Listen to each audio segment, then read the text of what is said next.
అపాత్రదానం. శ్రావంతరాజైన సుకేతుడు ఒకనాడు వేటకై కొండగుట్టలుండే అరణ్య ప్రాంతానికి వెళ్ళి పరివారం నుండి వేరై తిరగసాగాడు. అప్పుడు ఆయనకు ఒకచోట గాఢ నిద్రలో ఉన్న గొర్రెల కాపరి యువకుడు, అతన్ని చిత్రిస్తున్న చిత్రకారుడు కనిపించారు. యువకుడు ఒక చెట్టు నీడలో రాతి బండ మీద ప్రశాంతంగా నిద్రిస్తున్నాడు. రాజు మెల్లిగా చిత్రకారుడి దగ్గరకు వెళ్ళి ఎంతో అమాయకంగా కనిపిస్తున్న ఆ యువకుణ్ణి, జీవకళ ఉట్టిపడేటట్టు చిత్రించిన చిత్రకారుణ్ణి ఎంతగానో అభినందించాడు. చిత్రకారుడు వచ్చినది రాజని గుర్తించి, మహారాజా, నా పేరు అనంతుడు. చిరుతపులులు ఎలుగుబంట్లు తిరిగే ఈ ప్రాంతానికి గొర్రెలను మేపేందుకు వచ్చి వాటి కాపలా తన రక్షణ కూడా మరచి ఈ యువకుడు ఎంత ప్రశాంతంగా నిద్రపోతున్నాడో చూడండి అని అన్నాడు. సుకేతుడు యువకుడికేసి అతడి చిత్తరువుకేసి ఒక మారు చూసి తన మెడలోని హారాల్లో ఒకదాన్ని చిత్రకారుడికిస్తూ, ఈ చిత్తరువు నేను తీసుకుంటాను, ప్రతిఫలంగా దీన్ని తీసుకోండి అని అన్నాడు. చిత్రకారుడు నిద్రపోతున్న గొర్రెల కాపరి యువకుణ్ణి నిద్రలేపి హారాన్ని అతడికిస్తూ, మహారాజా, నేను చిత్రకళలో కొంత ప్రావీణ్యం ఉన్నవాడినే కావచ్చు, కానీ మీరు మెచ్చేపాటి ఉత్తమ చిత్రాన్ని నేను చిత్రించానంటే అందుకు మూల కారణం ఈ యువకుడు.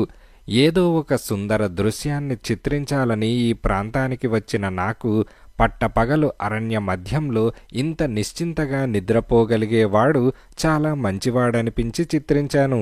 అందువల్ల మీరిచ్చిన పారితోషకం ఇతడికివ్వడం ధర్మం అని అన్నాడు.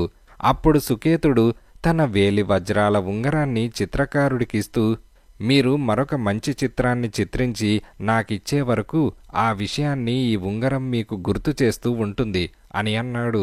ఆ తర్వాత పరివారం రాజును వెతుక్కుంటూ అక్కడికి రావడంతో సుకేతుడు నగరానికి తిరిగి వచ్చాడు.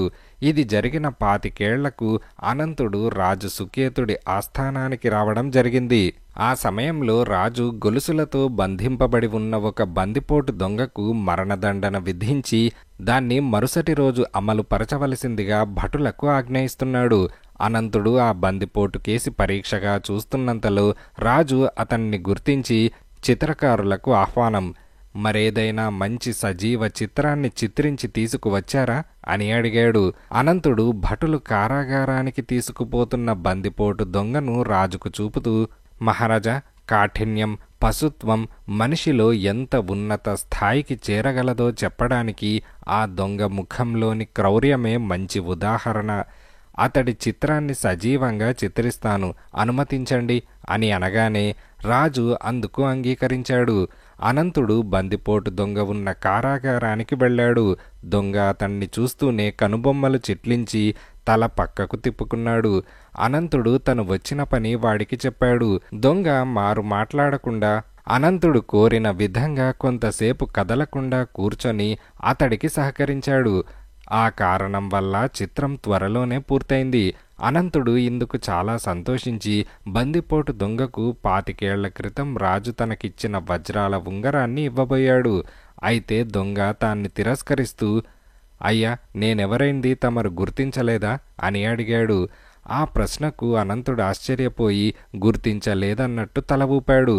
బందిపోటు దొంగ వికవికమంటూ నవ్వి, నన్ను తమరు గుర్తించలేదు, రాజుగారు గుర్తించలేదు, ఇది నా దురదృష్టం అని అన్నాడు. అనంతుడికి వాడి మాటలేమీ అర్థం కాక, రాజుగారు నీకు మరణదండన విధించే సమయంలో నేనక్కడే ఉన్నాను, అప్పుడైనా నువ్వాయనకు నువ్వెవరైంది ఎందుకు చెప్పలేదు అని అడిగాడు. సమయం మించిపోయిందనుకున్నాను, ఇప్పుడు తమరు నన్ను రాజుగారి సమక్షానికి తీసుకుపోగలరా అని బందిపోటు అనగానే వాడి మాటల వెనక ఏదో గొప్ప రహస్యం ఉన్నదని భావించిన అనంతుడు అప్పటికప్పుడే వెళ్ళి సుకేతుడికి జరిగింది చెప్పాడు. ఆయనకు కుతూహలం కలిగి కారాగారం నుంచి బందిపోటు దొంగను తన దగ్గరకు తీసుకురావాల్సిందిగా భటులను ఆజ్ఞాపించాడు. భటులు దొంగను రాజు దగ్గరకు తెచ్చారు. దొంగ అనంతుణ్ణి రాజుకు చూపుతూ, మహారాజా, ఇప్పటి నా దురవస్థకు మూల కారణం ఈ చిత్రకారుడు. అది చాలక మరొకసారి నాలో ధనాశ రగుల్కొల్పాలని ప్రయత్నించాడు. తమరాయనకు బహూకరించిన వజ్రాల ఉంగరాన్ని నాకు పారితోషికంగా ఇవ్వజూపాడు అని అన్నాడు. ఈ మాటలకు సుకేతుడు ఆశ్చర్యపోయి, చిత్రకారుడికి నేను ఉంగరం బహుమతి ఇచ్చిన సంగతి నీకెలా తెలుసు అని ప్రశ్నించాడు. దొంగ ఒక క్షణం చిరునవ్వు నవ్వుతూ ఊరుకొని, మహారాజా, ఇప్పటికి 25 క్రితం నేను కల్లా కపటం తెలియని గొర్రెల కాపరిని. ఒక మిట్ట మధ్యాహ్న సమయంలో అరణ్యంలోని ఒక చెట్టు కింద సుఖనిద్ర పోతూ ఉండగా ఈ చిత్రకారుడు నన్ను అతి సహజంగా చిత్రించాడు. అందుకు మెచ్చుకొని మీరాయనకు మెడలోని హారం బహూకరించారు. ఆ హారమే ఇప్పుడు నాకు ఉరితాడు కాబోతున్నది అని దొంగ అనగానే ఇది విన్న సుకేతుడికి అనంతుడికి ఈ గజదొంగ అలనాటి అమాయక గొర్రెల కాపరి యువకుడని తెలిసిపోయింది. అయితే ఏ కారణం వల్ల వాడు బందిపోటు దొంగయ్యాడు?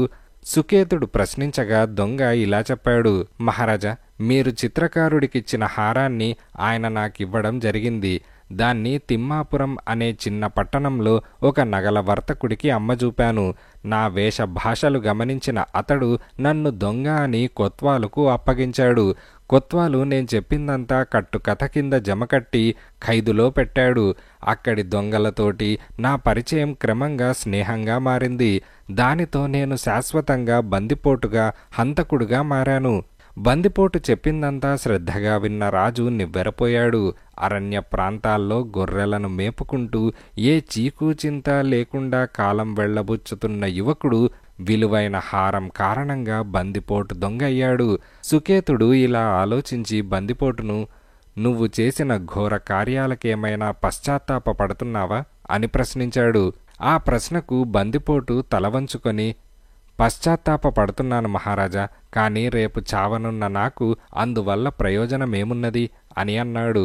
రాజు వెంటనే, నీకు మా పశువుల కాపరులపై పర్యవేక్షకుడి ఉద్యోగం ఇస్తున్నాను, ఇక వెళ్ళు అని చిత్రకారుడికి తన మెడలోని హారాల్లో ఎక్కువ విలువైన హారాన్నిస్తూ, విఘ్నులు అపాత్రదానం హానికరమని ఊరికే అనలేదు. నేనిస్తున్న ఈ హారాన్ని కూడా మరే అపాత్రుడికో దానం చేసి వాణ్ణి చిక్కులపాలు చేయకండి అని రాజు సలహా ఇచ్చాడు.